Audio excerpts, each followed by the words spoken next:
recording. Thank you, Sun. Good morning, everyone. This is the regularly scheduled meeting of the Sustainability and Renters' Rights Committee of the Seattle City Council. Today is Friday, May 20th, 2022, and the time is 9:30 a.m. I am the chair of the committee, Councilmember Kshama Sawant. With the chair, Ted Verdone from my office, please call the roll. Councilmember Sawant. Present. Councilmember Nelson. Present. Councilmember Morales. Here. Councilmember Lewis. Present. Councilmember Juarez. 4 present. Thank you, Ted. Welcome all members of the committee, and also welcome to Council members Mosqueda and Peterson, who will be joining us today at the committee as sponsors of either legislation or amendments to legislation. We have 3 items on today's agenda. First, the committee will discuss and vote on a bill sponsored by Councilmember Peterson to add information about rent charged to the information that landlords are required to report under the Rental Registration and Inspections Ordinance. Councilmember Peterson also has an amendment to that bill to clarify how it will be enforced. Next, the committee will discuss and vote on a bill sponsored by my office in response to a Court of Appeals decision that objected to one small part of Seattle's 6-month eviction defense. That ordinance requires renters to attest that they have suffered financial hardship in order to be eligible to use that defense against eviction. And the Court of Appeals objected to the mechanics of that attestation, specifically that there is not language giving landlords the ability to rebut the claim that renters face financial hardship. I want to be clear that the 6-month eviction defense is still in effect because the city has appealed the Court of Appeals decision. However, out of an abundance of caution and particularly to avoid confusion, my office is sponsoring this bill to respond to the Court of Appeals concerns. There are 2 ways to address the Court of Appeals decision. The City Council could add a line explaining how landlords can rebut renters' claims on financial hardship, or the council could simply remove the requirement that renters have faced financial hardship, that the requirement that renters have to claim that, so that there is no claim to rebut. As I have argued repeatedly in the past, I strongly prefer that we have no elements of means testing, however minor, in renters' rights legislation. And so I strongly prefer the second option. It should be a given that if a renter is in eviction court, they have suffered financial hardship, because nobody in their right mind would be in eviction court out of choice. I mean, that simply doesn't happen. Why else would they be there other than if they had financial hardship? So requiring that they declare financial hardship, particularly if their landlords start challenging those claims, drags renters through a humiliating process that in reality has a chilling effect, preventing the very people this eviction defense was intended to help in the first place from using it. And in fact, there is a lot of documentary evidence to show how the court process overwhelmingly is imbalanced towards protecting landlords, just because they feel landlords are much more equipped and much more experienced in dealing with legal processes. My office has discussed with the Housing Justice Project, who defend renters in eviction court. And in reality, this eviction defense is rarely needed right now, because both renters and landlords usually prefer a different eviction defense that is connected to rental assistance funds to pay off back rent. But those programs are currently only funded to the end of June.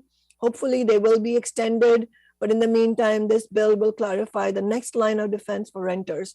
Because legislation requires 30 days after signature by the mayor to go into effect, if this bill is passed, I intend to move to suspend the rules to have it appear on Tuesday next week's City Council agenda, rather than the following week, as would typically happen for legislation voted out of a Friday committee. As I said, there are 2 ways that this bill could have responded to the Court of Appeals concern. The bill I have proposed responds by eliminating the need for any means test by the renter.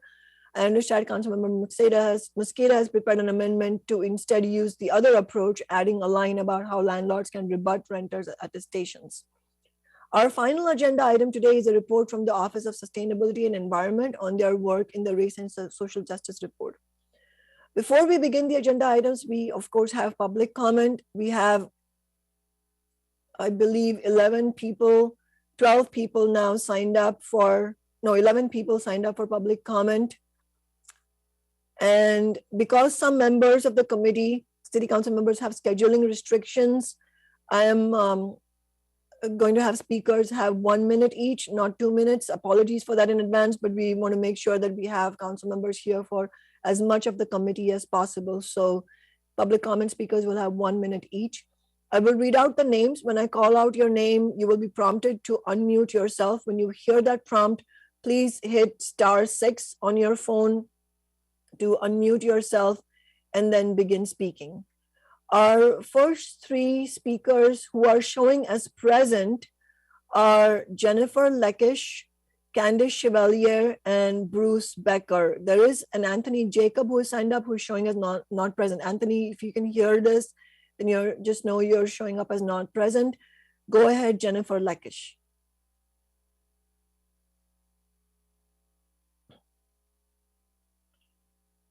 Jennifer, you're muted. If you hit *6, you can unmute yourself.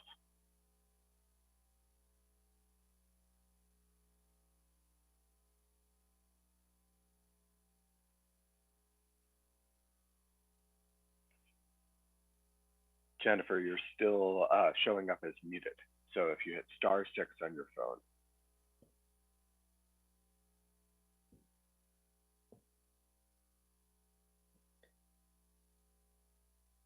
Jennifer, I'll just move on and I'll come back to you and see if that works then.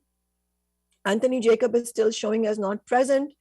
Next, we have Candice Chevalier, Bruce Becker, and Marilyn Yim. Go ahead, Candice. Before you go, I just wanted to recognize for the record, we have been joined by Councilman President Juarez, who is also a member of the committee. Go ahead, Candice. Thank you, Madam Chair. Thank you. Thank you, Madam Chair. This is Candice Chevalier. I would like to urge you to vote no on Council Bill 120330 and 120325. I want to mention I actually represent a lot of apartment owners in the sale of their buildings, and I can see how these regulations really affect their decisions to sell versus continue to own the property. So this kind of reporting, I think, would be really onerous on the smaller landlord, which has that naturally occurring affordable housing that we so value in our city. I also wanted to add, though, there's some talk about using the local research university for some of the research that is thought to be conducted and data to be gathered. I actually started a company called Commercial Analytics, which was intended to replace the void left by Dupre and Scott. And so wanted to make sure that the council is aware that there is an existing system that could be used in order to collect this data. And feel free to contact me if you'd like more information. I sent a written email as well. Next is Bruce Becker, followed by Marilyn Yim. The speaker after Marilyn is Rachel Ramseur, but Rachel, you're showing up as not present. And then after that is Tran Larson. Go ahead, Bruce Becker. Thank you for letting me have an opportunity to speak. My name is Bruce Becker. I'm encouraging you to vote against both of these council bills, 12330 and 12325. First of all, the first one that eliminates the need for a tenant to show need to a financial need to avoid paying rent just doesn't make any sense, really. It's much better to have them, if the tenant can't pay, they should be able to claim, I can't pay, and this is why. And if a landlord can rebut that successfully, that's good. That's what a judge is for. The problem with this is that it opens up, what it basically means is that tenants no longer need to pay rent to avoid the act of eviction. The other bill also presents a problem with this reporting. These are the kinds of things that are driving small landlords like me out of Seattle, and this is a real problem because we provide the low. Marilyn Yim, followed by Tran Larson, and then Kate Martin. Go ahead, Marilyn. Good morning. I'm speaking in opposition to the two council bills before you today. In January 2020, OPCD's Housing Choices Report found that 2/3 of renters prefer renting 1 to 4 unit properties, and 3/4 of respondents want city policy to encourage more of these options. Yet since then, the city has lost 11% of its rental housing, 94% of which is those very same properties the majority of renters prefer. That same report cautioned against the kind of data gathering that Council Bill 120325 proposes. This shows a real disconnect between the city's policies and actual outcomes for both renters and small mom and pop providers. City council actions, such as those considered today, are driving out the very properties that most city residents want more of, and you're not collecting data to figure out why this is happening. Now you want to suspend rental payments indefinitely with no additional rental assistance when there are housing providers owed $50,000 to $100,000 right now. We keep trying to tell you why mom and pops are selling because of harsh legislation, yet you keep ignoring and alienating us, with today being the latest example.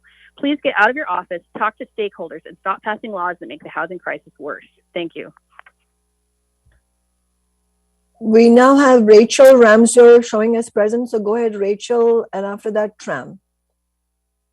Hi, I just wanted to call in and express the fact that I am considered a small landlord here, and I do have 2 properties that recently became vacant. And just the idea of extending this moratorium puts me in a position where I will probably be choosing to sell my properties as opposed to renting them out again, because I cannot afford to not receive rental or rent from my tenants. So I hope that you do consider how this affects small landlords and small property owners. Next is Tran Larson, followed by Kate Martin, and then Gordon Haggerty. Go ahead, Tram.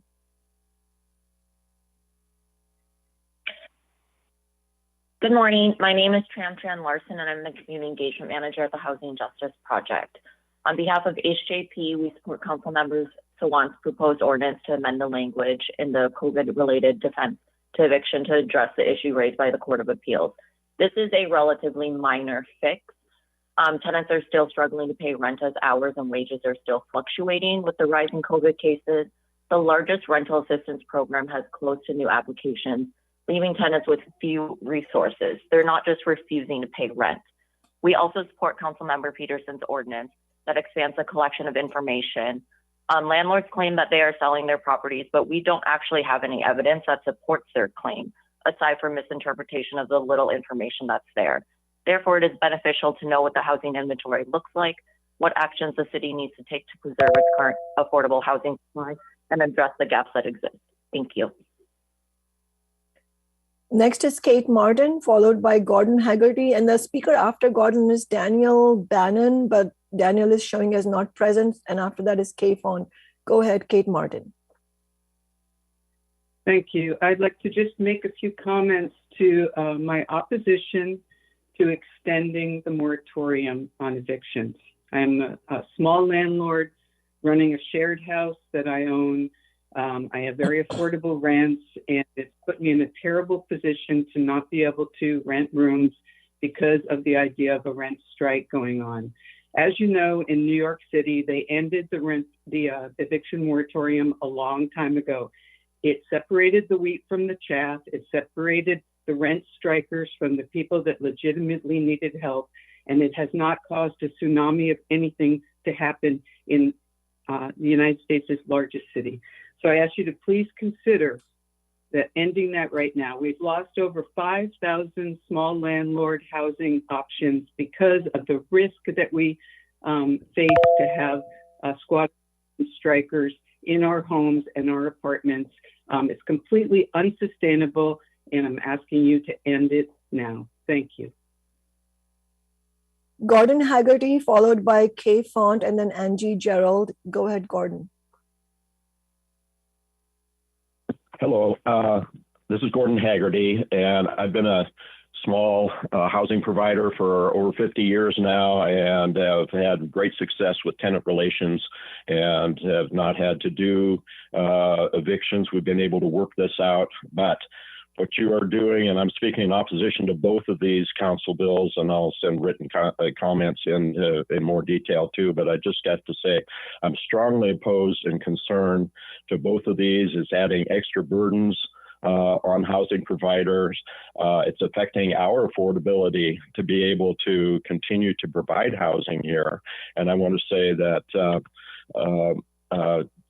you have lost housing units. Your own Rio records show that you're going the wrong direction with this, and you're going to be even going further with that. So if you want to destroy private rental housing in Seattle, continue to do what you're doing because you're doing a great job of it, but you're going to regret it, and you're not helping the people that you're. Kay Font, followed by Angie Gerald, and then Jennifer Lekish, if Jennifer is available. Go ahead, Kay Font.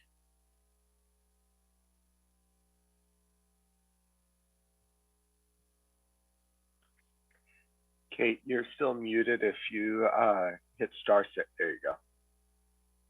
Hi, can you hear me? Yes. Thank you. My name is Kay Font. I've been a small landlord for 15 years. I wanted to say, City Council, thank you for hearing my comments. Speaking out against CB 120330, an ordinance relating to just cause eviction, changing the terms of certain eviction defenses and amending sections 22.205.090, et cetera, of the Seattle Municipal Code. In RSJI versus Seattle, the city was found negligent in providing due process to landlords because it didn't allow landlords to test the veracity of a tenant's self-certification of hardship. The city has appealed the decision and is now challenging the decision by fast-tracking this legislation through a vote. I acknowledge that the eviction process is hard on both tenants and landlords. This is the key, acknowledging both parties. Both parties have responsibilities to maintain housing. The landlord must provide a safe, kept unit that is in good working order. The tenant. Angie Gerald, go ahead.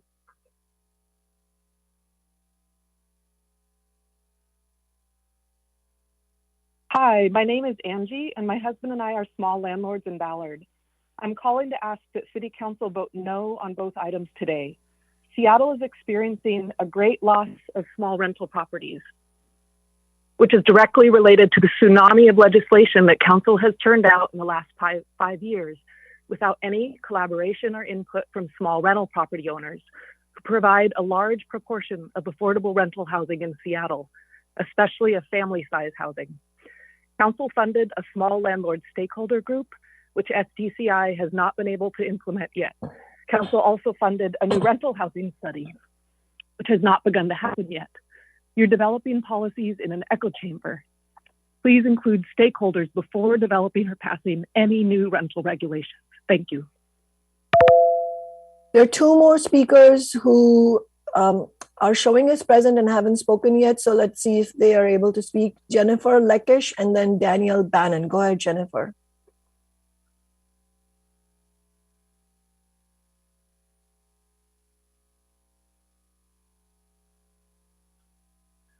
Jennifer is still muted. Jennifer, can you press *6? It just prompted me to unmute. This is Daniel. Go ahead, Daniel. Okay, thank you. My name is Daniel Bannon, calling in on behalf of the Rental Housing Association of Washington. We represent over 5,000 small housing providers across the state, many of which are in Seattle. And I'm here today to urge you to vote no on both CB 120325 and CB 120330. CB 120325 puts an unnecessary burden on every housing provider in the city to provide private information to the city. Mandatory participation has already been shown to result in inaccurate and unreliable data. Mandating housing providers to provide their private information to a third party as part of RIO with unknown certification and management procedures only adds unnecessary costs to housing providers while the city claims to care about affordable housing. The city should focus on partnering with the industry and funding research projects rather than passing impossible to enforce mandates that will, according to research faculty, produce meaningless data. Please stop passing legislation that harms housing providers when we have the desire to work together to solve our issues. Moving on to CB.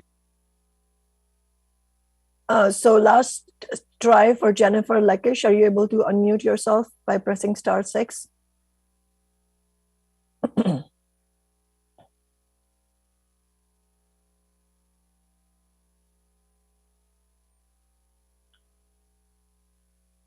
She's still muted. Okay. Well, that unfortunately is not working. So all the other speakers have spoken, and Anthony Jacob is still showing not present. So I will go ahead and close public comment and begin our agenda items. Our first agenda item is the bill from Councilmember Peterson's office to include information about rent in the information landlords need to report under the Rental Registration and Inspections Ordinance. I'll just read the title of the bill for the record and then turn the floor over to Councilmember Peterson. We're also joined by Asha Venkatraman from Council Central Staff. Council Bill 120325, an ordinance relating to housing and displacement mitigation, expanding the information required for submission under the Rental Registration Inspection Ordinance for rental housing units, requiring submission of rental housing related information, and amending Chapter 22.214 of the Seattle Municipal Code. Councilmember Peterson, welcome. Thank you, Chair Sawant. Thank you for having me here as a guest to the Renters' Rights Committee to discuss this bill, which is Council Bill 120325. I was back at your committee in March discussing a substantially similar bill, and Central Staff will discuss today the couple of changes that have been made since then. But hopefully this has given folks a lot of time to think about this bill and the need for additional information. It would, I believe, efficiently fill the longstanding gap in data for Seattle's rental housing inventory so that we finally get the detailed information we need for well-informed policymaking about affordable housing. Seattle's Rental Housing Registration and Inspection Ordinance, adopted several years ago, as we know, already requires landlords to submit a list of their rental units. And this bill would simply have property owners include that list along with rental rates, square footage, vacancy information to a research university to compile and analyze this important data. No personal information would be provided. Over the past several years, city government has lacked the level of detail needed to understand much information about Seattle's housing inventory, including non-subsidized housing that happens to have below market rents or more affordable rents. We don't know exactly where that housing is, and we need to know that as we make decisions such as updating our comprehensive plan, which we're going to be doing very shortly. We've tried to get this information in other ways. We had a statement of legislative intent back in November of 2020, got a response from the executive on that, which indicated that there was still a gap in the data. So we proposed this as a solution. I know that smaller landlords are upset about this because they've been subjected to a lot of regulatory changes over the past few years, yet I believe we have a compelling need for this data so we know and understand our city's housing inventory as we approach these big decisions, such as the comprehensive plan. We really want to do more to prevent displacement, prevent economic displacement of existing residents, and we need to understand where this below market housing exists. I think that Central Staff has done a great job working with my team. I really want to thank Councilmember Swan and her committee clerk for accommodating us here today. But maybe turning it over to Central Staff to talk through the details of the bill would be helpful. Good morning, council members. Asha Venkatraman with Council Central Staff. Thanks, Councilmember Peterson. As you just indicated, we're talking about Council Bill 120325. We previously discussed Council Bill 120284 in this committee on March 18th.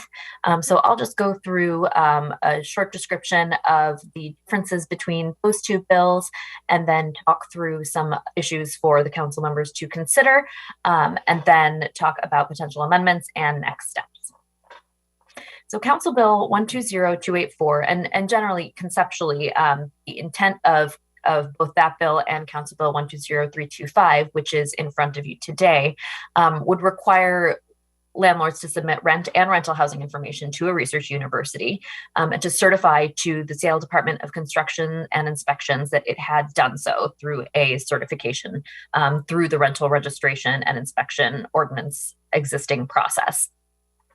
It contemplates that a executive department, so either SDCI, the Office of Planning and Community Development, or OPCD, or the Office of Housing, as the most likely candidates, would contract with the research university to have this information analyzed and then get analysis back to the city about displacement risks and the rental housing market.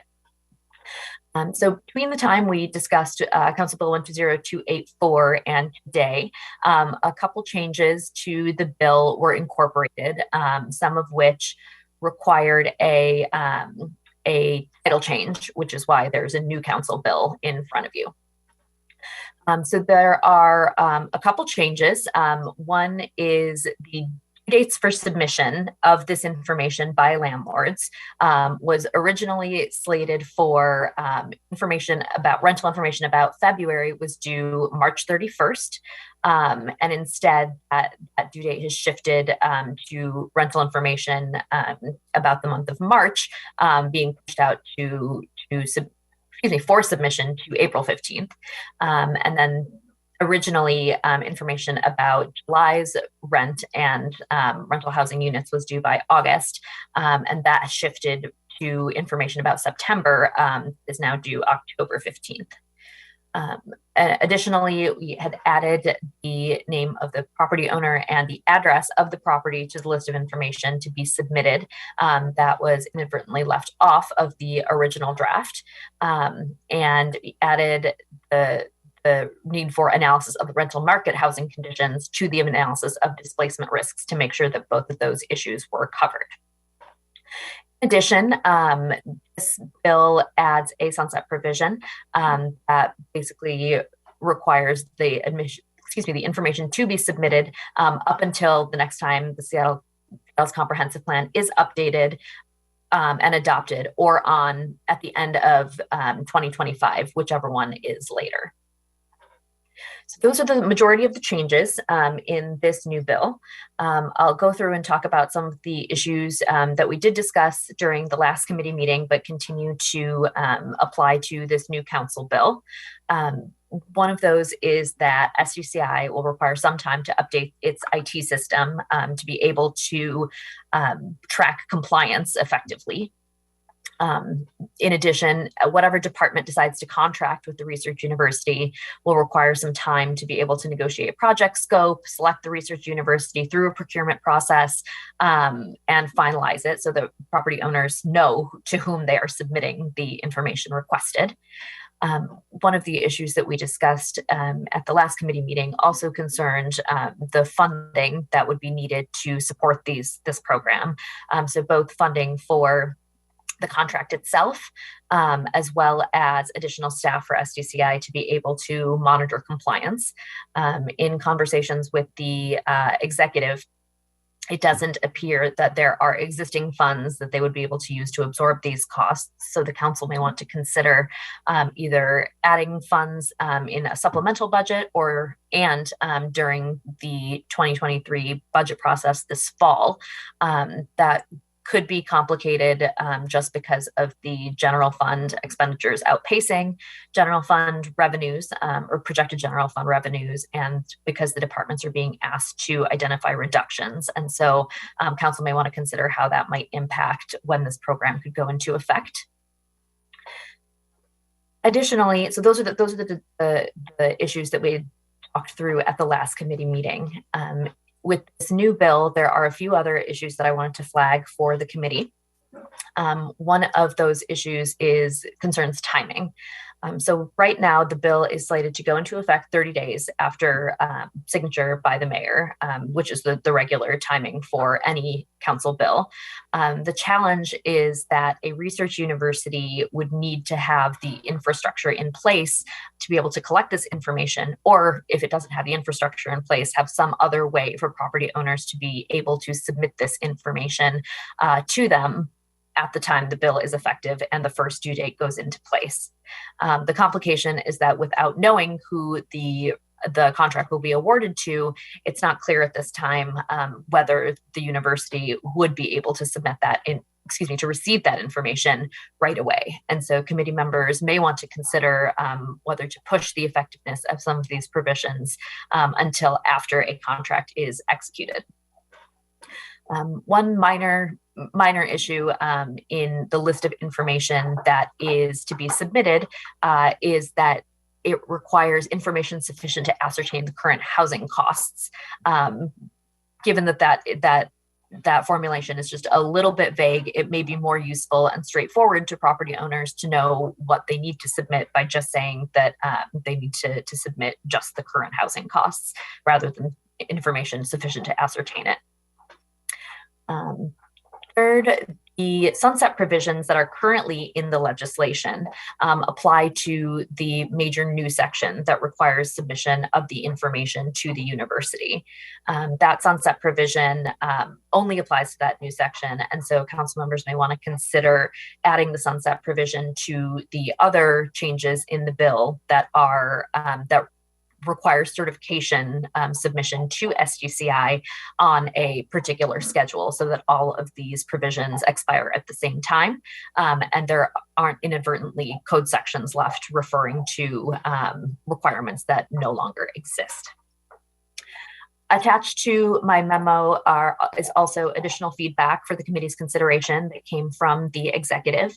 I won't go through those in detail, but some of the issues that I already described are reflected there, including the pieces about the need to update IT infrastructure and the funding issue that I previously identified. I'll pause here just real quick before I move into potential amendments to see if there are any questions about what I've raised thus far. Councilmember Nelson. Oh, you're still muted, council member. Could you clarify what you mean by housing costs? Is that the rent being charged or the cost of the landlord to provide it, which would include like the mortgage or whatever? Sure. Yes, it's basically the rent being charged. The term housing costs is defined in the code and it reflects the state definition of housing costs. So the intent is to be more or less colloquially the rent charged. Thank you.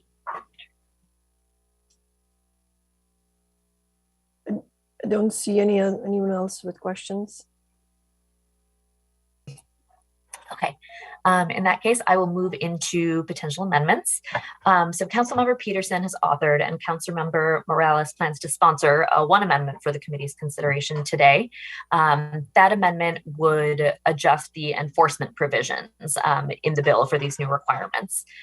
Currently, any violations of RIO are subject to, any violations or failure to comply with RIO are subject to cumulative civil penalties of $150 per day for the first 10 days of a violation, and then $500 per day for each day thereafter. The proposed amendment would exempt violations of these new provisions from that scheme and instead subject them to a lower level of violations. So we're looking at up to $500 for the first violation and up to $1,000 for each subsequent violation within a 3-year period. These penalties were modeled after the rental agreement regulations that are in Chapter 7.24 that seemed more appropriate for for violations of reporting.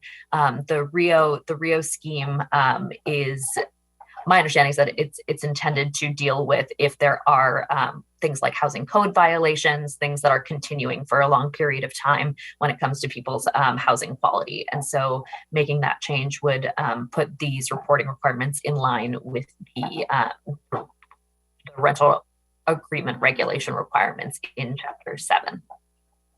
That is the only proposed amendment at this time. And so I will turn it back over to Councilmember Peterson.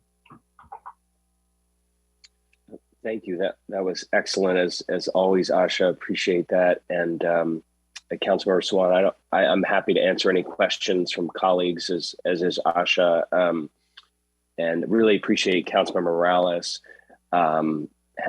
putting the amendment forward since I'm not on the committee. Thank you, Asha. Thank you, Councilmember Peterson. Did any council members have any further questions or comments in general or about the amendment? Just keeping in mind that the bill has not been moved yet, which I will do if council members feel prepared to vote, but just wanted to open it up for further discussion first. Chair? Go ahead. Yeah, so I realize the amendment hasn't been moved. I did want to just speak to why I'm agreeing to co-sponsor this, if this is the right time. Yes, go ahead. Okay, sorry. So thank you. Thank you, Councilmember Peterson, for asking me to partner with you on this. I've agreed to sponsor this really because the fact is that right now we don't have a real method for data collection. And so no real way to determine the rate at which rent is increasing in the city. We know that it's increasing, and we know that even in the last 6 months, rents have skyrocketed, but we don't have any real accurate way to collect that data. And that, I think, puts us at an extreme disadvantage. So my hope is that with this data collection provided to the city as policymakers, it'll allow us to get a better sense of really how massive the need is for more homes that are more affordable to people of all incomes in the city. I think this would really illustrate the need for policies and programs that can help keep currently affordable rents affordable, but can also really help center the need for more publicly owned homes and more production that we are trying to get out the door so that our neighbors don't get pushed out, continue to get pushed out of the city. So I think it's a really simple tool that can aid us as a council in making decisions about our programs and policies. And I think our counterparts in the executive branch as well. And my hope is that it can help renters in Seattle stay in Seattle. So thank you for the opportunity. And I'm probably gonna have to switch to my phone now, but look forward to working with you all.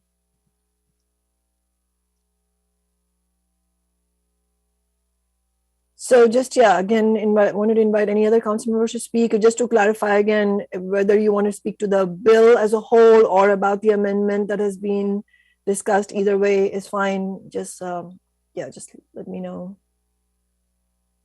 Go ahead, Councilmember Nelson. Thank you very much. I share Councilmember Peterson's desire for more information about the housing stock that's provided by small housing providers. And I'm concerned because the 2020 annual, the Rio 2020 annual report did say that that our stock was down about 14% from the previous year. So, I want to know, that's important for us to know as we're going forward with any kind of decisions around,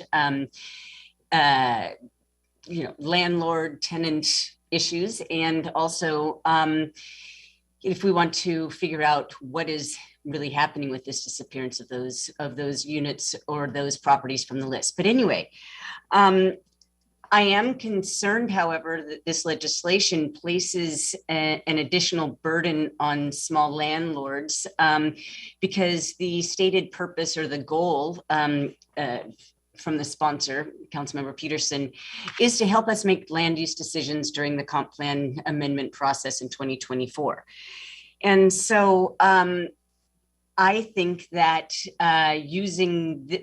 burdening small landlords in order to get to that goal is unnecessary. In case people weren't following the previous iterations, I think that we should just let folks know that this council bill would require landlords to produce information about the net rentable square footage, the number of bedrooms, the number of bathrooms, the information sufficient to ascertain the total net monthly residential rent charged, including but not limited to total monthly residential rent being charged or to be charged if vacant, as well as the amount and identity of utilities paid by the owner, including the rent charge, and if subject to a rental agreement, the current length of the term of the rental agreement.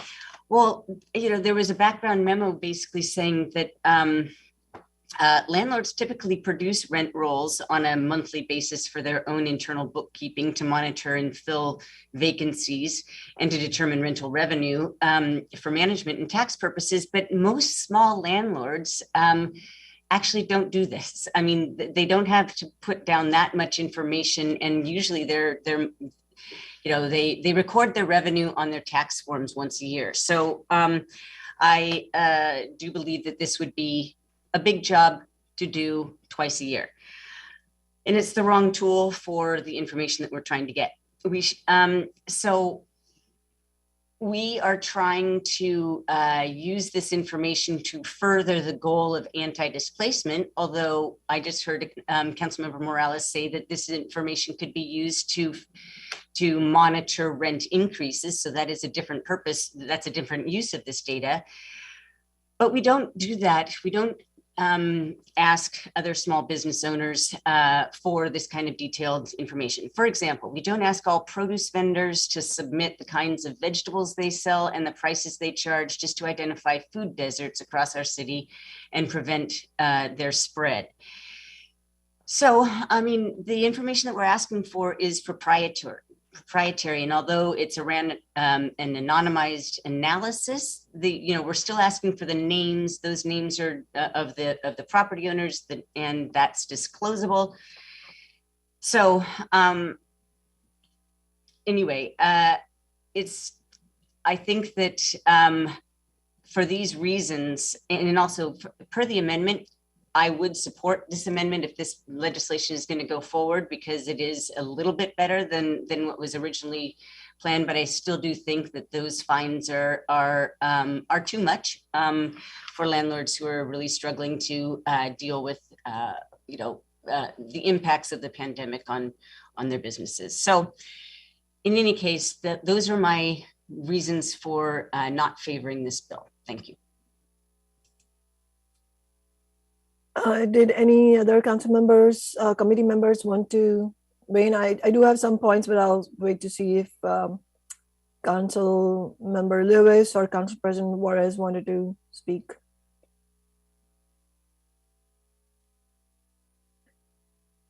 Council Member Peterson, did you want to respond first to any of the things that have come up? Thank you, Chair Sawant. Just appreciate the critique. I don't know if the grocery store analogy works, since the current prices of those products are publicly available, and whereas we don't know what the current contract rents are in apartment projects. So that's just my only comment about that. Thank you. Thank you, Councilmember Peterson. That's exactly what I was thinking. I mean, first of all, I think comparing housing, which is the biggest ticket item in terms of what people have to spend on given their limited incomes, working people, to vegetables, is just ridiculous in my view. But also it does not work because the prices of vegetables are publicly known. And the problem here is that the price of housing is not known. But in addition to that, I just wanted to say, just overall, I support this bill. It will be good to have more data about the rent that landlords charge. I also think that it is ironic that in public comment, these supposed small landlords simultaneously claim that they charge low rent and objected to actually disclosing the rent they charge, which makes no sense whatsoever, because if you are charging low rent, why would you not want it to be known, or why would you object to having to disclose that? And this claim seems to be from landlords that they provide low rent housing, and that is why they refuse to disclose the rent, but we should just trust them because it's low. Well, that's not acceptable. And landlords and Councilmember Nelson both call this a burden. This happened in the last time we discussed this bill as well. I just don't understand how it is a burden to disclose the amount of rent charge. I mean, that seems to be like the most basic form of information that landlords should be required to share. In fact, it's a bit strange when we found out that that's not already a requirement. And furthermore, if you're a small landlord who supposedly owns 1 or 2 rental properties, it should be even easier if you're just reporting a couple of numbers.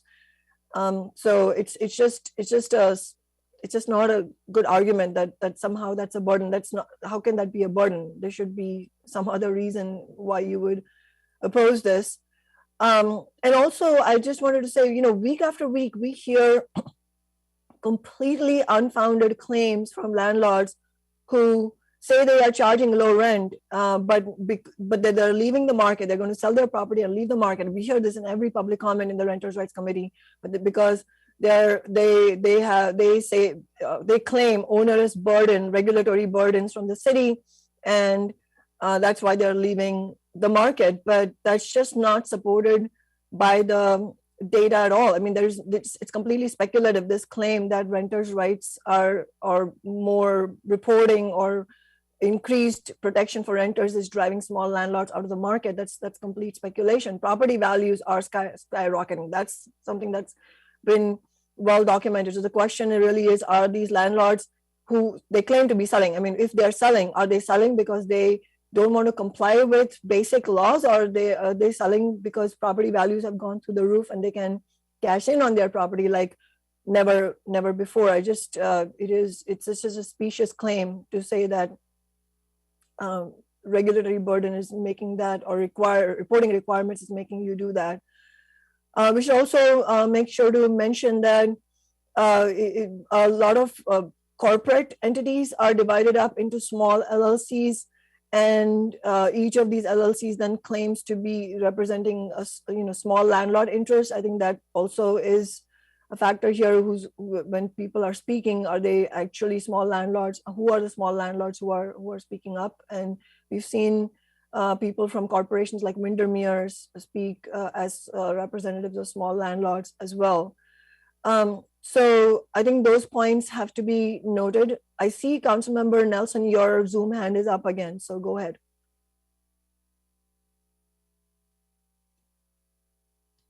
I get that my vegetable analogy might not have been apt. However, the rents that are being charged are also available kind of when you're looking for units. But the point is, the purpose of this is to prevent displacement when we go to make land use decisions and increasing heights in certain areas, etc. That is the reason for the stated reason for this this piece of legislation. I think there's a better way of getting around that. We could simply ask somebody to perform the kind of analysis that Dupre and Scott were doing, generate a scope of work for that contract and have that information to inform our land use decisions. Instead, what I'm hearing, it's pretty clear that this information is going to be used for other political purposes, such as rent control. And so let's just be frank about the fact that this information is going to be, I think, burdensome to collect, because we're not just talking about what do you charge for your units? It's that whole list of other things that I mentioned. Thank you. I'll just go ahead and say, go ahead, Council President Juarez, you should go ahead, and definitely Councilmember Peterson, I'll give you the last word, of course, since it's your bill, but after Councilmember Juarez speaks, I'll make a comment and I'll move the bill. If council members feel ready to vote on it, then I'll move it. But if you don't feel ready to vote on it, and if Councilmember Peterson, you prefer to hold it, either way, just let me know so I know whether to move it or not. Go ahead, Council President Juarez. Thank you. I'm sorry for not using a little chat hand. I couldn't find it, so I'm not going to worry about it. So I'm not going to be supporting this in its format, and I'll tell you why. I'm kind of split down the middle, but one of the things that I took refuge in making sure I understood was the information we got from the University of Washington, from James Young, the director of the Washington Center for Real Estate Research.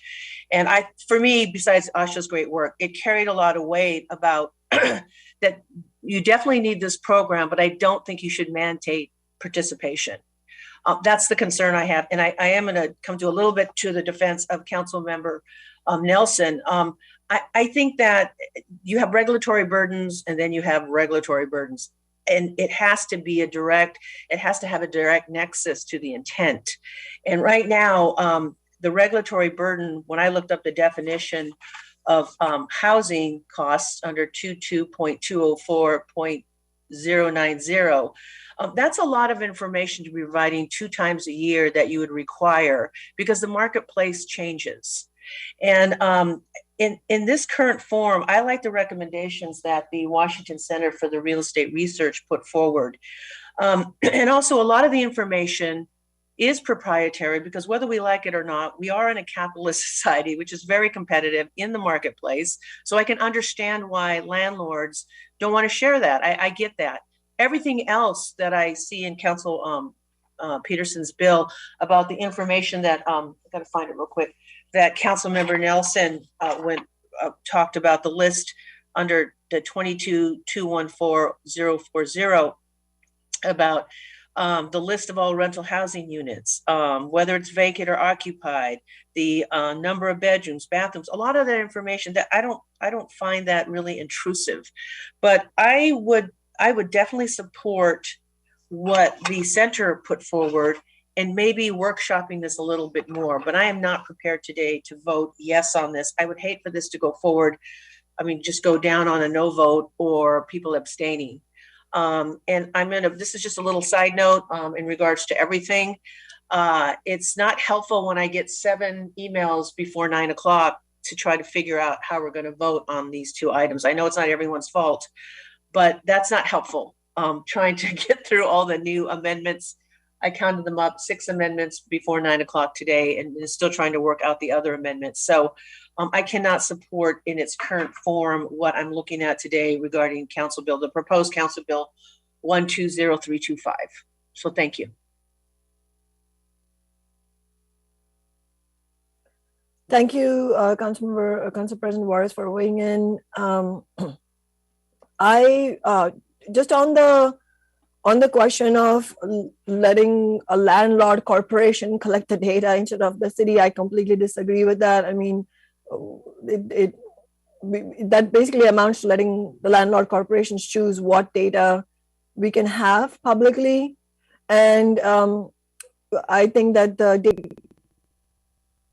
data itself will be objectively collected because it will be collected not from the interest of any given corporation, but such data, a lot of such data exists in the public realm. So I mean, just the way Council Member Nelson is talking about it, she makes it sound like it's unusual. It isn't. There's nothing unusual about having data in the public realm. And ultimately, corporations use the data. Working people also use the data. That's not the data collectors don't make those decisions. The data collection process itself will be objective. So I'm not exactly clear what the concern is because there's nothing unusual about that. And as I said, I'm prepared to vote today, but clearly Council President Juarez indicated that she would prefer that we not vote or at least implied that. And then and also that if it were moved today, she would vote no. It's not time-sensitive legislation exactly. So Councilmember Peterson, I will let you weigh in on this. Thank you, Chair Sawant. Well, in essence, this bill has been with the committee for the last 2 months, and the 2 changes that have been made have actually reduced its scope. We've put a sunset clause in, and we've reduced the enforcement. So that's really what's before you. So I know Councilmember Morales has a scheduling conflict. So to the extent that she's still here to move my amendment to reduce the enforcement, I'm fine having a vote today. Okay, thank you. That's very helpful. So I will go ahead, because Councilmember Peterson is not a member of this committee, I will go ahead and move Council Bill 120325 on his behalf. Do I have a second? Second. Thank you. The bill has been moved and seconded and is now before the committee. will the, no, we need to move the amendment 1. So Councilmember Morales, I will open the floor to you. So moved. And I will second it. So the amendment has been moved and seconded. Please, clerk, will you call the roll on amendment 1? Councilmember Sawant, Yes, sorry, no. Councilmember Nelson, Aye. Councilmember Juarez, Aye. Councilmember Morales, Yes. Councilmember Lewis. Yes. 4 in favor, 1 opposed. Amendment 1 passes. Okay, so the amendment has passed, and so the Council Bill 120325 as amended is now before the committee for a vote. Are there any final comments before the vote roll is I called? second. Oh, I don't see any comments forthcoming. So clerk, please call the roll. Councilmember Sawant, Yes. Councilmember Nelson, No. Councilmember Juarez, No. Councilmember Morales, Yes. Councilmember Lewis. Yes. 3 in favor, 2 opposed. Thank you, Councilman. That passes as, oh, sorry. Sorry, go ahead. So that passes as amended with the do pass recommendation to the City Council. Great. And it goes to the City Council on? May 31st. Okay. Thank you, Ted. And thank you, council members, for that discussion. And Councilmember Peterson, thank you for being here. And thank you, Councilmember Morales. Okay. And thank you, Asha, as well. The next agenda item is the legislation from my office amending the 6-month eviction defense in response to a recent decision by the Court of Appeals. I will read the bill into the record now. Council Bill 120330, an ordinance relating to just cause evictions, changing the terms of certain eviction defenses and amending sections 22.205.090 and 22.205.100 of the Seattle Municipal Code. Asha Venkatraman is still here from City Council Central Staff and will present the legislation. Go ahead, Asha. Thanks, Councilmember Sawant, Asha Venkatraman, Council Central Staff. The bill in front of you, Council Bill 120330, amends Seattle Municipal Code sections 22.205.090 and 100. 090 is a defense put into place several years ago that would allow a tenant to assert the defense during the eviction moratorium and 6 months after the eviction moratorium expired. That is, in fact, because the city moratorium expired at the end of February, the defense would be in effect up through the end of August. As has been discussed, this defense was challenged and was in litigation in RSJI versus Seattle. The Court of Appeals issued its decision on the procedural due process part of this legislation and ruled that it needed to be more clear that a landlord has the opportunity to rebut a assertion of financial hardship that a tenant was self-certifying at the time. So in response, this piece of legislation removes the requirement to prove financial hardship from both 22.205.090 as well as 100. And so rather than, as Councilmember Sawant discussed earlier in the committee meeting, rather than add the ability for a landlord to rebut the assertion of financial hardship, removes the requirement to prove financial hardship altogether. That is the crux of the changes that this bill would make. Because of the let me back up. At the moment, the Housing Justice Project, who provides advocacy for tenants in court against eviction, has been using the rental assistance that is under contract through the county that is available to them to use for tenants. That contract is expected to end on June 30th, and it's not clear whether there will be any extension or if there are any actual rental assistance funds left. The Housing Justice Project does not administer any of the city's rental assistance funds, though it does have a contract with the city to advocate for tenants in general. Because of the expiration of that contract on June 30th, the ability of the attorneys to use rental assistance in trying to decrease the likelihood of eviction for tenants ends, leaving this defense in effect essentially for July and August. Due to the practicality of using the defense without making the change that is contemplated either in this bill or the amendment to this bill, the eviction defense attorneys are less likely to be able to assert the defense, which is the reason for this bill moving forward. And so if it passes out of committee today, with a suspension of the rules, it can go in front of the full council for consideration this coming Tuesday, which would allow the mayor sufficient amount of time to sign if he so chooses, to have it be in effect by June 30th. I will turn it back over to you, Councilmember Sell. Thank you, Asha. I don't have anything to add at this moment because I already made my comments in the chair's remarks and I don't want to just repeat them, but I want to see what comes up here. So Council President Juarez, go ahead.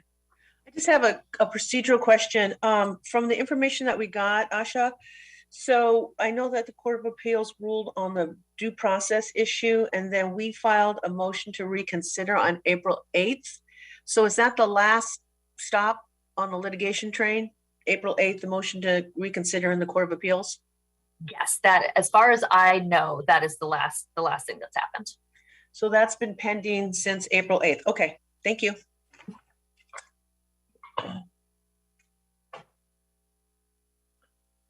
Any other committee members? Councilmember Nelson, go ahead.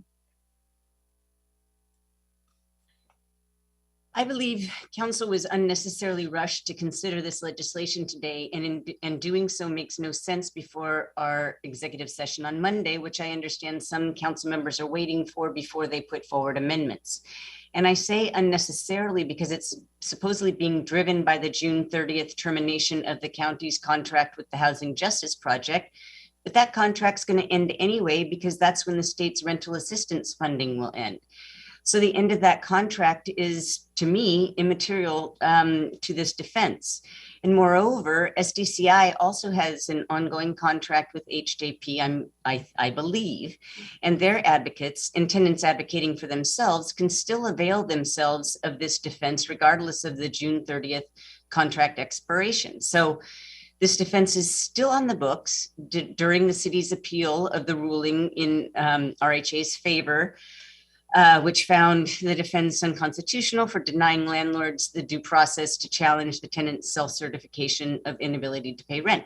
And that's why I voted against walking this on, because I understood that the June 30th date was irrelevant to the continued use of this defense while our motion for reconsideration is still pending. And also because it's my understanding that taking legislative action to amend the 6-month defense to fix the deficit identified by the Court of Appeals would likely moot any effort by the city to appeal to the Court of Appeals decision to the Washington Supreme Court in hopes of obtaining a more favorable statement of due process law. And the stakes are pretty high here because the court's decision on that claim, I understand, could impact future legislative efforts in this realm. So in other words, fixing the defense, I believe, could impact our current motion of reconsideration in a negative way. Nevertheless, we were presented with 2 options for fixing the 6-month defense should we decide to go that route anyway.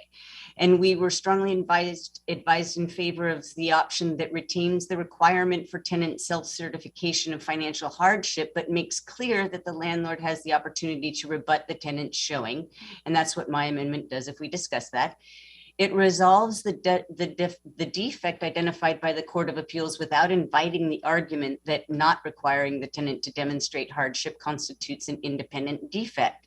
The other option of removing the requirement for a showing of hardship, which this legislation does, increases legal risk that the 6-month defense will be, successfully challenged, and begs the question: why don't we just extend protections to all tenants regardless of the ability to pay? And so it basically guts the rationale of the 6-month defense.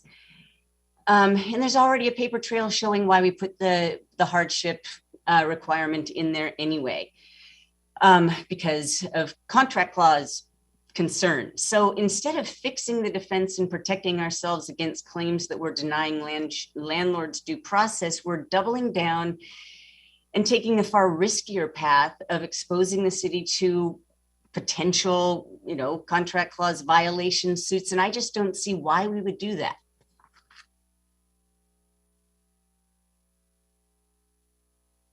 Asha, go ahead.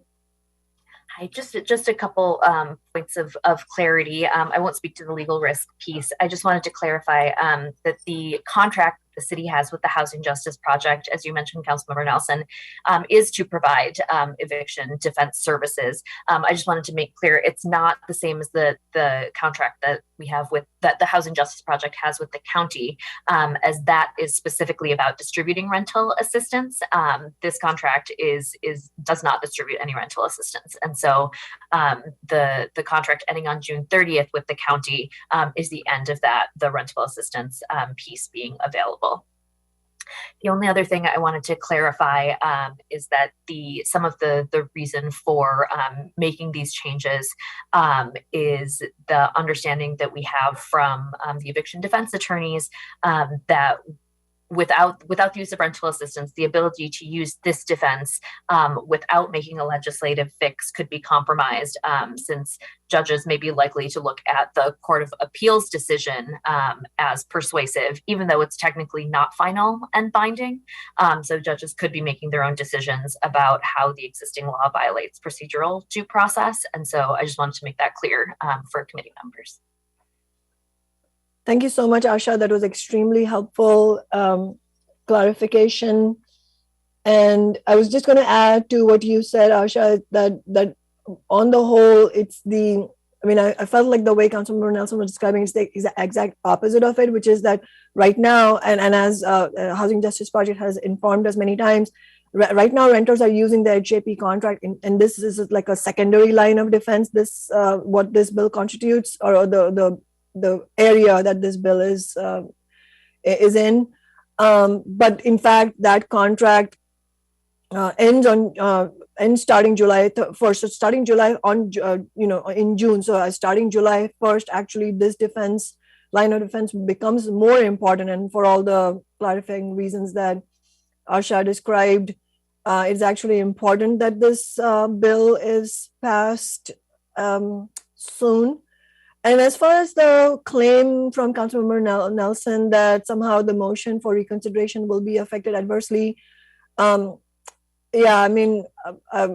I understand you did not speak to this, but I have not heard that claim at all. So I can't really speak to that. But as far as why this bill removes any requirements for reporting from renters is because statistical evidence overwhelmingly from throughout the country and in fact internationally shows that actually means testing not only hurts working people and the poorest and the lowest income people, also it doesn't work. It never works in the way that it's supposedly intended because it actually creates complications. And so in the spirit of the position that my office has had all along, there's nothing inconsistent with what we've done.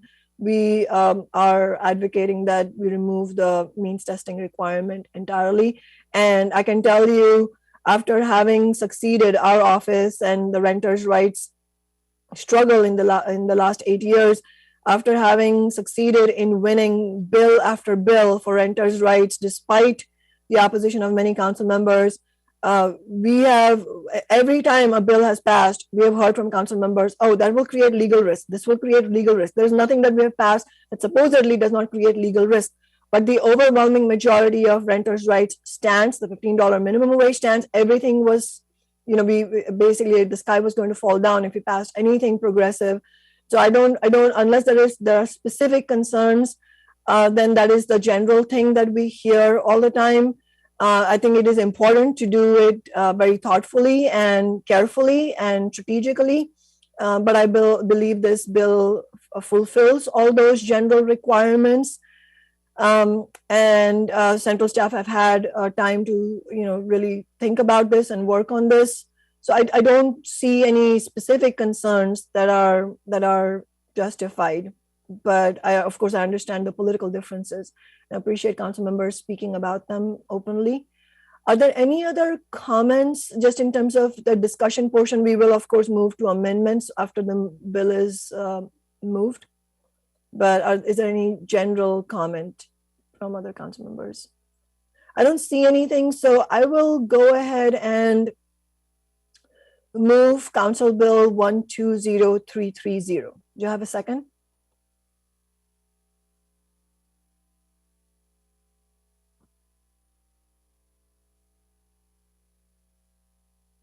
Second.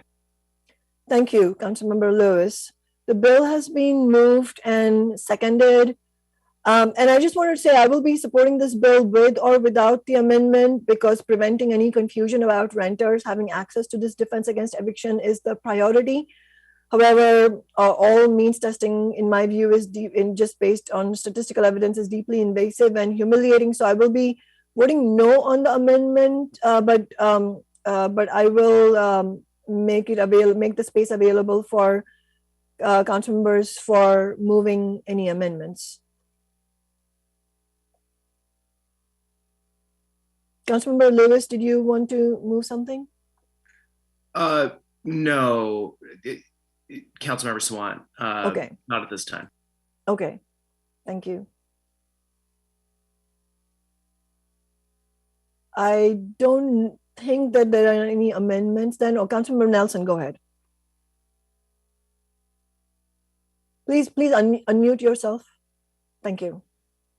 I move the amendment distributed this morning to council members and submitted to central staff on Wednesday for preparation for this committee meeting, which essentially retains the requirement for a statement of hardship, and then also goes ahead and includes language saying that landlords have the ability to rebut that showing. So I will have Asha please walk us through that. Yes. May I have a second to my second? Thanks. I shared my screen, so hopefully you can see it.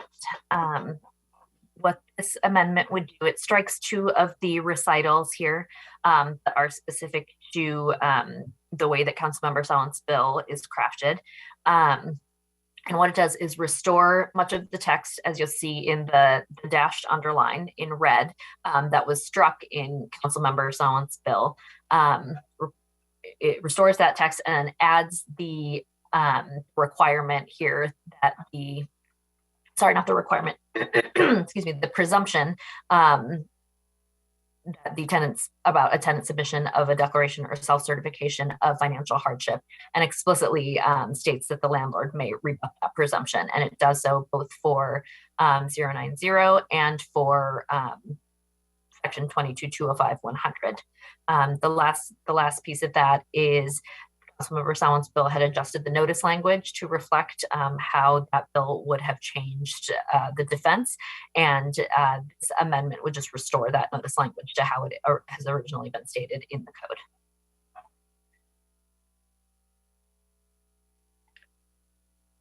The bill has been moved and seconded and also explained. Are there any comments? The amendment has been moved and seconded and has been described by Asha. Are there any other comments on the amendment? Councilmember Lewis, go ahead. Thank you, Councilmember Sawant. So I had originally intended to bring this amendment forward in partnership with Councilmember Mosqueda for consideration today. We ultimately decided the sequencing would be better to consider this amendment after having an executive session on the legislation early next week in the event that this bill is moved from committee today. I appreciate Councilmember Nelson bringing it forward for the discussion today anyway. I think it's good to air these issues and have them discussed. But given my conversation on the preferred sequencing of Councilmember Mosqueda, who's the author, I'm going to be abstaining on this amendment and likely the underlying legislation today. Though I do think the public and the committee will benefit from talking about the issues raised in this, and indeed the earlier conversation with Asha started that conversation too. So in any event, those are my comments on the amendment.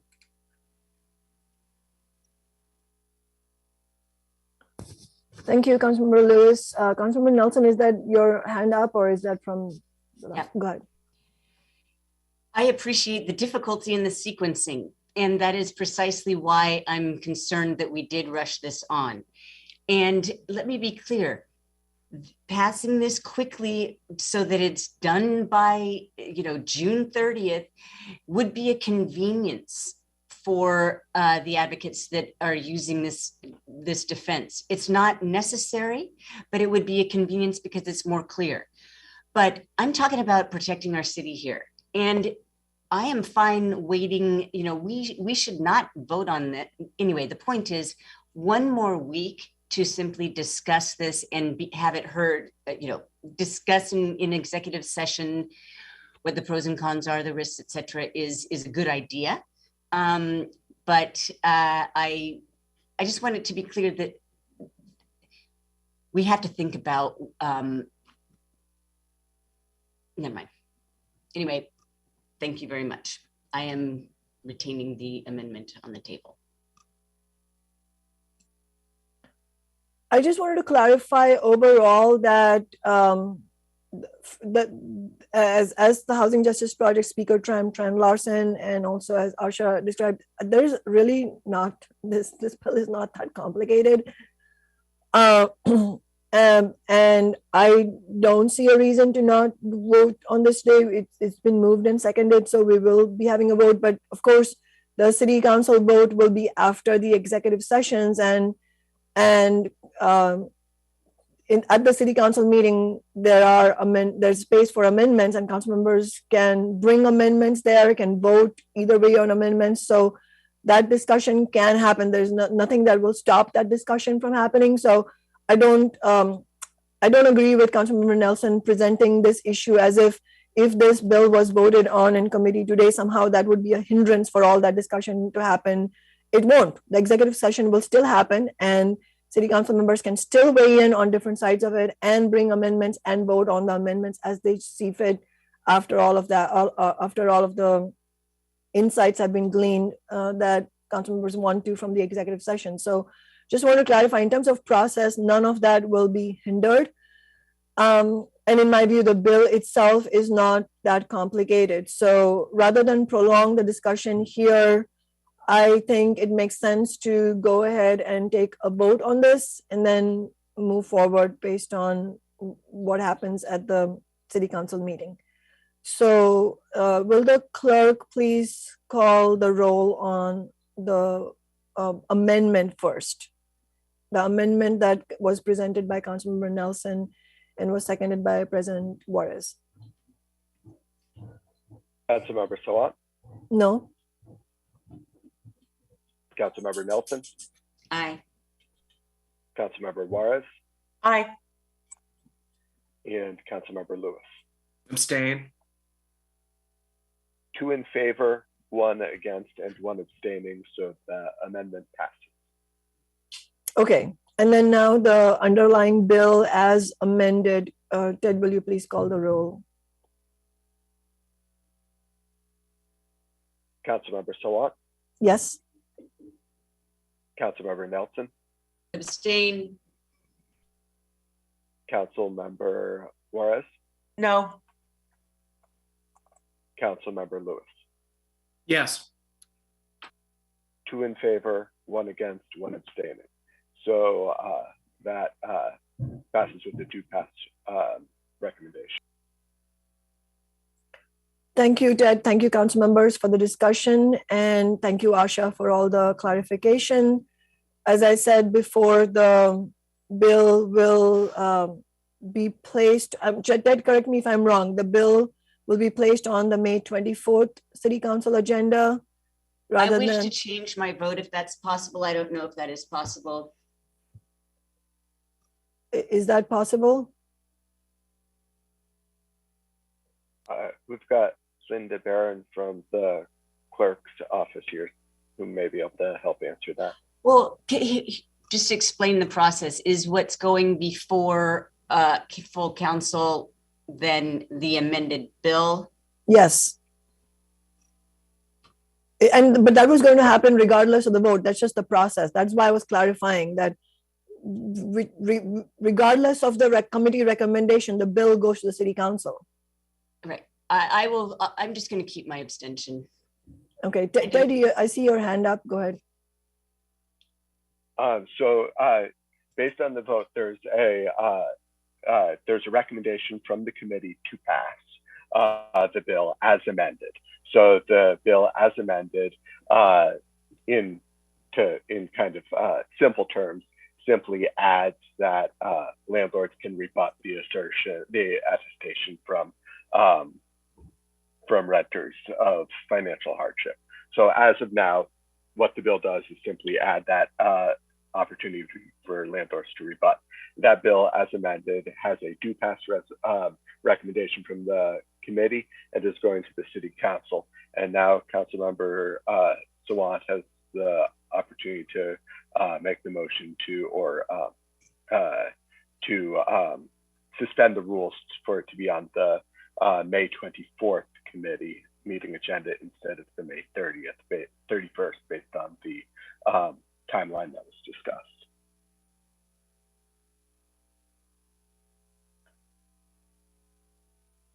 Right. So what I was doing at that time, before this discussion started, if there are no objections, I was going to suspend the rules to allow the bill to be placed on the May 24th City Council agenda so that there is time for all that discussion. And don't see any objections. So the bill goes to the May 24th City Council agenda. So hopefully that was all with due process. I see Asha nodding throughout, so hopefully we're good. Okay, thank you so much, Asha. Thank you, council members.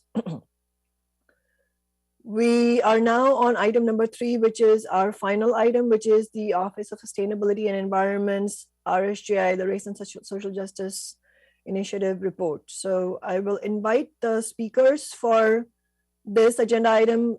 Welcome. So please introduce yourself for the record and then take it away. Thank you so much, Madam Chair and members of the committee. I am Jessin Farrell, Interim Director at the Office of Sustainability, and we appreciate the time today to present our work and report on our RSJI work. And before I really dive into our presentation, I just want to acknowledge that I'm going to be doing a lot of the speaking today, but that really OSE staff has done so much great work over the last year, and I just really want to acknowledge them because they are really doing great work. So we are going to jump in. And this is my first presentation in front of the council, so I don't know if I should share my screen or if that happens through another mechanism.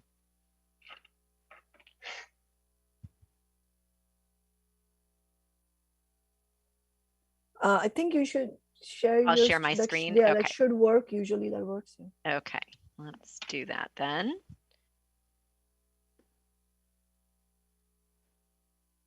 Okay. Great.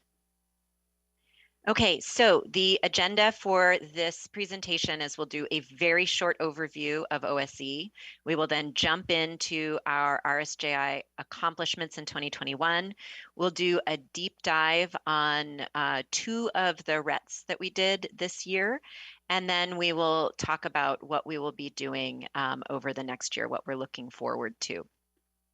So a very brief overview of OSE. Whoops, I lost that. Sorry about that. So our work is centered around advancing environmental justice and sustainability, and that really falls into 3 broad streams of work. So the first one is implementing a Green New Deal for Seattle by working with city departments and community to build a diverse green economy that invests in and supports overburdened communities. The second work that we do is focusing on reducing carbon pollution and greenhouse gas emissions in buildings and transportation while supporting a just transition to a clean energy future. And we also build healthy and resilient communities that can adapt to the impacts of climate change and have equitable access to green spaces and healthy, culturally relevant food. And all of our work is grounded in the equity and environment agenda, which was a community developed agenda to ensure that everyone benefits from environmental progress in our city. And for the purposes of this presentation, we're going to organize it into 5 sections: environmental justice leadership, community investments, service equity, policy and planning, and racial equity learning. So the first area that I'm going to focus on is environmental justice leadership, and that is really bringing and centering environmental justice communities to shape city policy and play a meaningful role in decision making. And this really manifests itself in the 3 boards and committees that we support: the Green New Deal Oversight Board, the Environmental Justice Committee, and the Sweetened Beverage Tax Community Advisory Board. And one of the real accomplishments this year was launching the Green New Deal Oversight Board. Thank you to Council for your leadership on this. And of course, this board is about connecting frontline communities and city in shaping policy programs, investments that reduce climate pollution, create jobs, and advance an equitable transition from fossil fuels by prioritizing communities most harmed by economic, racial, and environmental injustices. And this year, the board established a vision, values, and goals. It is in the midst of creating its budget recommendations for 2022 and 2023. And once that work is concluded, it will dive into creating a work plan for 2023 and 2024. Next, I'll talk a little bit about the Environmental Justice Committee. This has been providing frontline community leadership since 2017, and there are a number of ways that they engage in OSE's work, but I'll highlight 2 of them. OSE is in concert with community members and other departments is updating the Food Action Plan, and the Environmental Justice Committee created food justice principles at the outset of this process to help shape the engagement and ultimately the product of the Food Action Plan. Secondly, it engaged in equitable approaches to road pricing policies, and we'll be talking about all of this in later meetings over the course of the year, both of these efforts. And then thirdly, our Sweetened Beverage Tax Community Advisory Board, that really impacts a variety of the ways we engage on food justice, but in particular, also the Food Action Plan and approaches to food access through our early learning programs. So those are some of the ways that environmental justice leadership shapes city policy. So these next 3 slides are going to be about direct community investments. The first one is in the Environmental Justice Fund. And really our approach broadly, not just through the Environmental Justice Fund, but throughout all of the investments that we make in Seattle are made with deep partnership to Black, Indigenous, and other people of color communities. And that is absolutely the case with the Environmental Justice Fund. We received 46 proposals this year, totaling $2.5 million, and we're able to award $750,000 to community-based organizations. And you can see a whole list here of EJ Fund grantees. The second way we invest, directly invest in communities is through individual, some of our programs that benefit individuals and community partners. And there are a bunch of different things that happened this year. You can see a number of bullets. I'm going to hit a couple of those, and then we'll talk a little bit about more of them later in the presentation. We wrapped up COVID emergency grocery voucher program, which distributed $25 million in benefits to 14,000 people, 70% of whom were BIPOC between March 2020 and April 2021. And we enrolled 12,000 Seattle households to receive $5.2 million in Fresh Bucks vouchers, and 75% of those enrollees are from RSJI priority communities. And that is a direct outcome of our partnership with 12 BIPOC-led community organizations and 7 community health systems that are rooted in BIPOC communities and immigrant and refugee communities. This also was the case with our climate programming. For example, we provided 100% paid oil to heat pump conversion for 15 low-income households in partnership with the Office of Housing. We provided internships and learning opportunities via benchmarking and tune-ups in partnership with South Seattle College, and advanced the Duwamish Valley Action Plan priorities through cross-departmental efforts and investments in affordable housing, access to open space, and community health.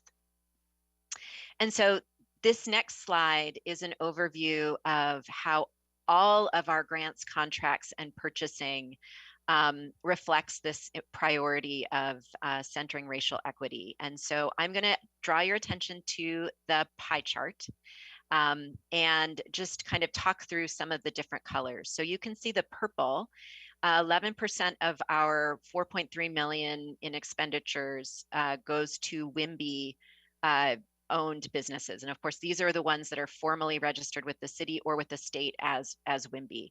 The blue, however, is our EJ Fund. And so that's another significant chunk of money that goes to BIPOC-led organizations. School food program, that is our partnership with Seattle Public Schools to create culturally relevant, fresh, healthy foods in schools. And I would point out that the team within SPS is a BIPOC-led team. Fresh Bucks program and partners, I talked a little bit about that already, and then community support and outreach, and that's also those organizations that are helping connect community members to our Fresh Bucks program. The next area I'm going to talk about is service equity. So these are some of our programs that are intended to support access, particularly around our decarbonization programs and our food policy programs. So we are ensuring that our programs reach BIPOC businesses and individuals and mitigating unintended consequences. And I'll highlight a couple of specific ways we do that. Number one, we, through our municipal energy efficiency program, we are prioritizing those community-owned buildings or those buildings that have community-based organizations as tenants. And an example of that is the South Park Neighborhood Center for prioritizing our energy improvements. We also are doing that with our prioritized energy regulation outreach and providing technical assistance in those priority neighborhoods based on OPCD's RSE index. I'll also highlight some of the ways our program service equity impacts our food policy work. So for example, we're transitioning Fresh Bucks paper vouchers to e-benefits, and we went through a RET process for that so that we could really carefully design that program. And then also in our recruitment of new retailers so that we're expanding Fresh Bucks programs to BIPOC-owned grocers in our community. These next two slides are about policy and planning.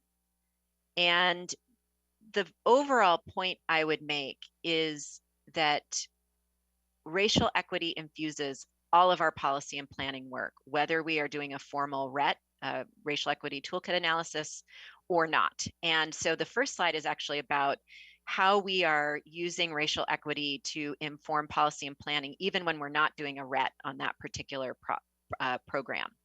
So our food action plan, we are using a racial equity, we are leading with racial equity on that. And part of that includes deep engagement with the Environmental Justice Committee, and then also other BIPOC food and environmental justice leaders. As we are looking at how to continue to decarbonize buildings, we are working in tandem with affordable housing advocates and community serving buildings to make sure that we are creating technical assistance and resources that meets their needs and keeps housing affordable and also prioritizes those buildings for transition.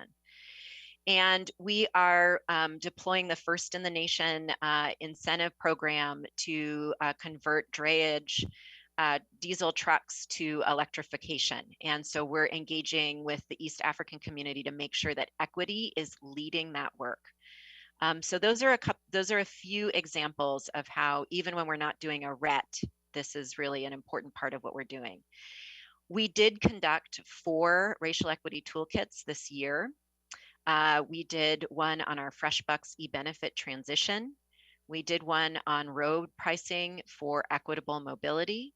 We did one on carbon-based building performance standards, and we did one on Seattle Clean Buildings Accelerators. We are now going to do a deep dive on the FreshBucks RET and on the carbon-based building performance standards RET. So I'm going to turn it over to Robin, who is going to talk us through the FreshBucks e-benefits transition. Thank you, Jessen. So hi, I'm Robin Kumar, and I am the FreshBucks program manager. So I'll talk a little bit about the RET that we did around FreshBucks electronic benefits last year.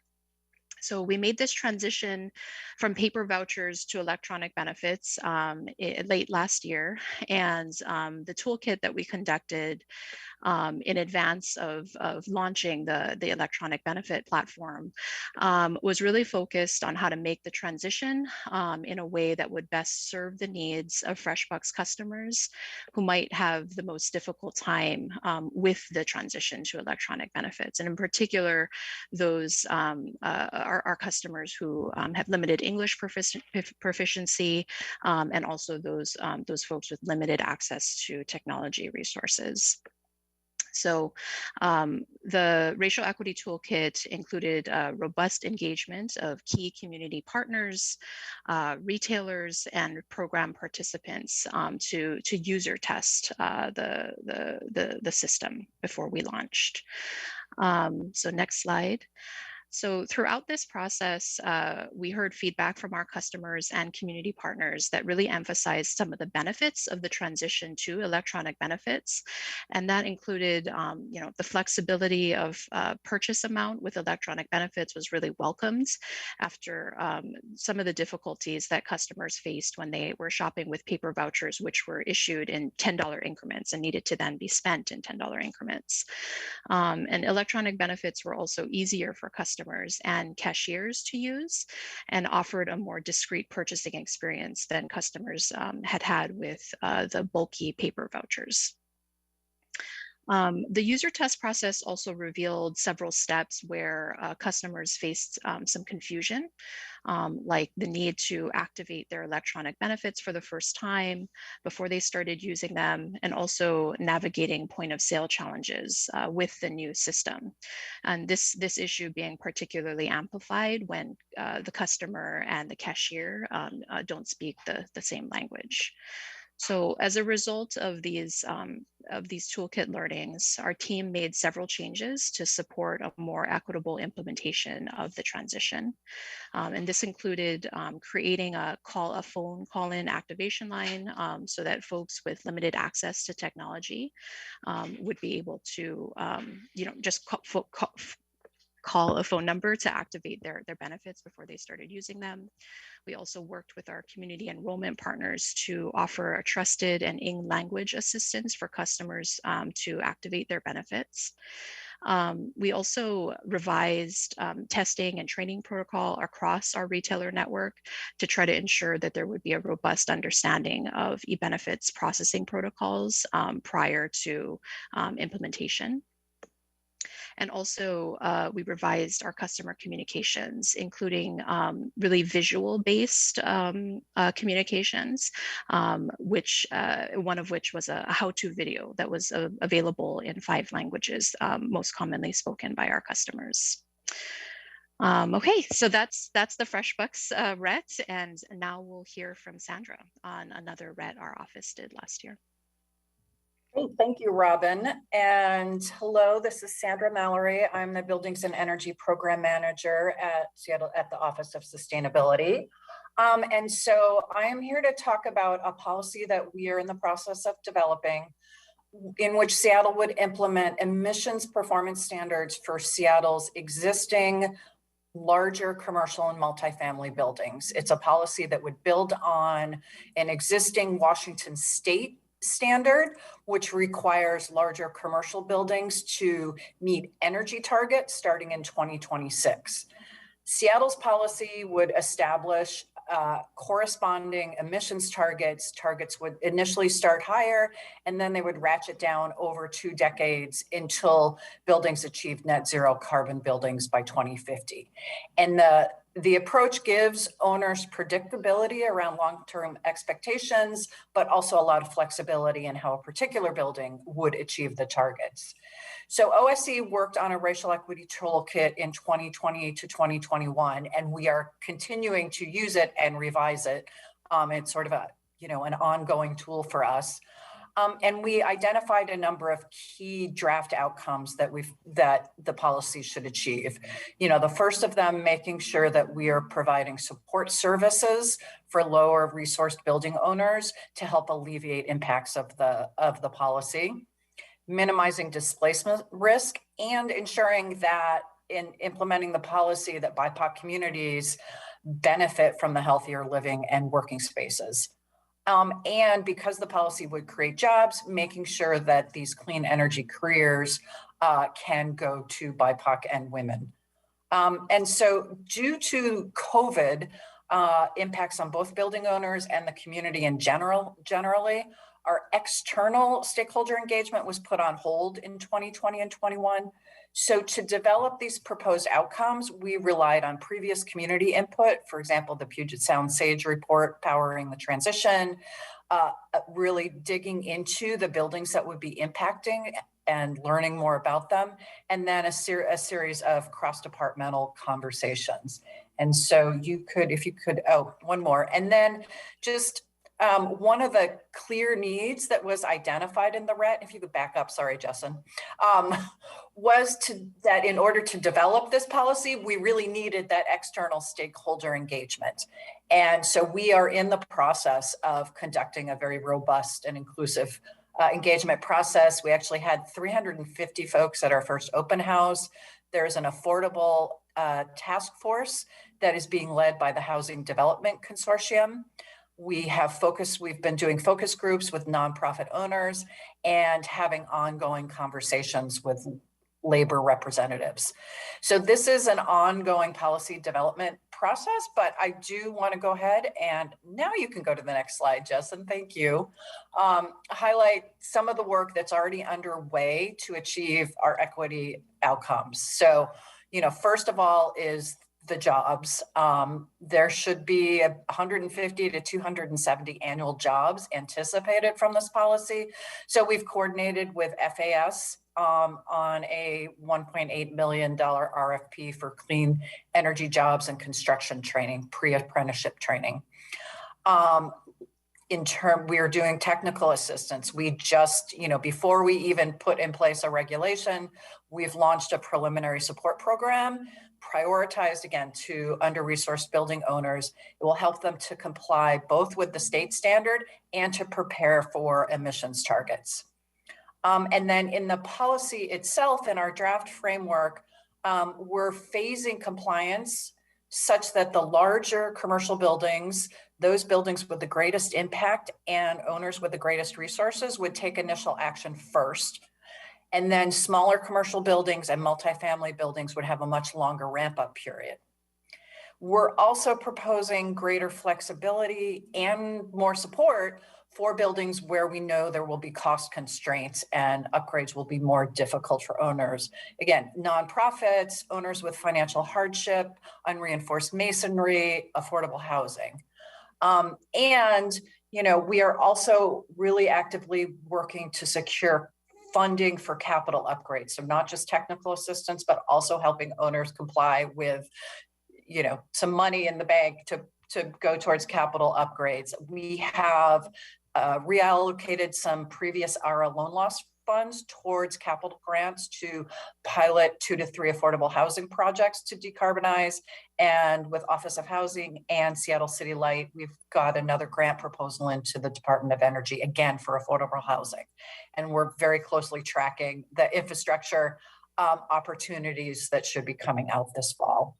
So thank you. And I will turn it over now to Stephanie from our change team at the Office of Sustainability.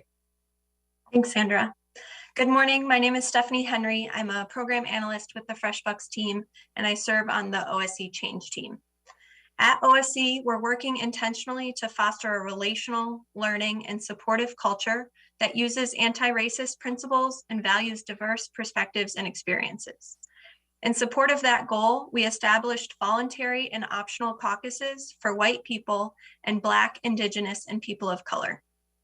These are facilitated spaces to unpack our internalized racism and build a system of accountability with each other. We also invested our time and physical effort with workdays at Black Farmers Collective's Yes Farm and Yesler Terrace and their farm in Columbia City. As change team, our 8-person team is small but mighty. One of our subgroups focuses on hiring, from resume reviews to interviews to retention to offboarding. This is a particular interest because of the underrepresentation of BIPOC within the environmental sector and OSE. Another subgroup participates in the yearly budget process. As Justin mentioned, we review our office-wide year-to-date women and minority business data as it tracks against our goals. Program leads are encouraged to be mindful of their spending and its impact on women in the BIPOC community. Finally, our change team co-leads are involved in the citywide racial equity team, so we can be aware of and engage in citywide issues and actions. Thank you, and I'll hand it back to Justin. Thank you, Stephanie. So this is our final slide, and then we're happy to take questions. So looking forward to 2022, we're already in the midst of 2022, but what we're working on currently in our partnership with BIPOC communities to tackle the climate crisis and build sustainable communities. One major priority is actioning this Green New Deal in partnership with the Oversight Board and our other city partners across departments. We are really excited about establishing the Duwamish Valley Resilience District to reduce vulnerability to climate impacts while keeping people and businesses in that community, preventing displacement and building community wealth. Scaling up equity, leading electrification policies and programs. We mentioned the drayage truck electrification program. Sandra talked in depth about our building electrification program to really ensure that BIPOC and under-resourced residents, building owners, truck drivers, and workers benefit from the clean energy transition that is happening, that we need to be doing right now. We're expanding the FreshBucks retailer network to serve the diversity of Seattle residents and small businesses. Again, as I mentioned earlier, we're prioritizing BIPOC leadership in the Food Action Plan update. And we are also addressing tree canopy cover disparities and urban forest health, including pilot efforts to green industrial lands in the Duwamish Valley. So that concludes the presentation, and I am happy to take questions. I will stop sharing. Thank you all really for your excellent presentation and also for the underlying work that you have showcased in the presentation. So I really appreciate Jason, Sandra, Stephanie, and Robin, and all the efforts from your colleagues. Please convey our best wishes to all of them. I will open it up to council members just by making one comment. One is obviously it's the Office of Sustainability and Environment, so it's not surprised that you have underscored climate change related initiatives as part of the RSJI effort, but I think the times that we are living in also call for those, for that emphasis. So I appreciated that. The open house that you mentioned, about building emission standards, wanted to also congratulate you for that. Ted Verdone from my office, who's the policy analyst for my office and also who's clerk in this committee, attended that open house. So Ted, if you wanted to add anything from your experience there, you're welcome to. And just to also, again, underscore just from based on the most recent data that we have, the IPCC has just reported that greenhouse gas emissions must peak by 2025. I mean, just imagine what a tall order that is given where we are. And it's obviously not just about the city of Seattle. This is a global challenge that we're facing. The greenhouse gas emissions have to peak at 2025 and then have to be halved the next 10 years to give the world a chance of limiting future heating to 1.5 degrees Celsius above pre-industrial level. And what the IPCC is saying is that if that doesn't happen, the world faces a catastrophic increase of 3 degrees Celsius. And we know that in spite of all of these warnings from the IPCC, and this is just the latest warning, big business and governments continue to make new investments into producing new fossil fuels, adding to the disaster. I've mentioned this statistic before in this committee. Last year, it was reported that the world's biggest 60 banks provided nearly $4 trillion of financing for fossil fuel companies since the Paris Climate Deal in 2015. And this is, despite the dramatic reduction in energy use that happened at that time because of the lockdown and stay-at-home work from the pandemic, the overall fossil fuel funding astoundingly remained on an upward trend throughout that lockdown. In fact, financial underwriting for fossil fuels in 2020 was higher than in 2016, which is a shocking but clarifying indictment of capitalism's inability to solve the climate crisis. And so in that context, especially the work of any group of individuals, that is working against it, that is to be appreciated. And I also just mentioned that under the policy and planning slide, and as you mentioned just now, Jason, the electrification of drayage tracking is an exciting program. Drayage trucks are, just for the members of the public, the trucks that take the shipping containers back and forth between the port and the train station. The truck drivers are quote unquote independent contractors, which may give a wrong impression of what their situation is. I should mention they often drive their own trucks and they're paid absolutely poverty wages. In fact, the crisis that they've been in has been a longstanding one. In fact, the Teamsters have wanted to organize them, but it's been filled with obstacles because of the independent contractor designation. And just wanted to highlight that OSC has pilot funds to help electrify their drayage trucks because those truck drivers sit there all day with idling diesel engines sucking down fumes. This is important, obviously, because it's a terrible source of greenhouse gases. It's an important pilot, though obviously it is starting modestly. Hopefully it will be successful and can be implemented more broadly. And if you wanted to add any points on that, you're welcome to also. But council members, committee members, if you wanted to make any comments or ask any questions. I don't see anyone. OSC members, did you want to add anything? I will only add that on the drayage program, I think it is a really exciting opportunity to learn how to do this and then to build out the plan to be able to scale. Because as we know, there are 1,000 trucks that idle on city streets and I think 4,000 across the region. So really doing good, deep policy work that is kind of focused on how to build out is really part of what we're doing. So we'll look forward to reporting more on that as we implement the program. Yeah, definitely. And I appreciate you putting the numbers on it because it gives you a sense of the scale of the problem that it would be exciting if you are able to address that. So we look forward to hearing more about that program as well. I don't see any council members champing at the bit. I learned recently it's champing at the bit, not chomping at the bit. I don't know if you all were aware of that. I wasn't, but now I am. I don't see any council members champing at the bit. I got a chuckle from many of you, which is great. But failing any further comments, OSC, thank you so much for your work. Thank you, council members, for today's committee. participation, and seeing no further comments, I will go ahead and adjourn the committee. Thank you so much.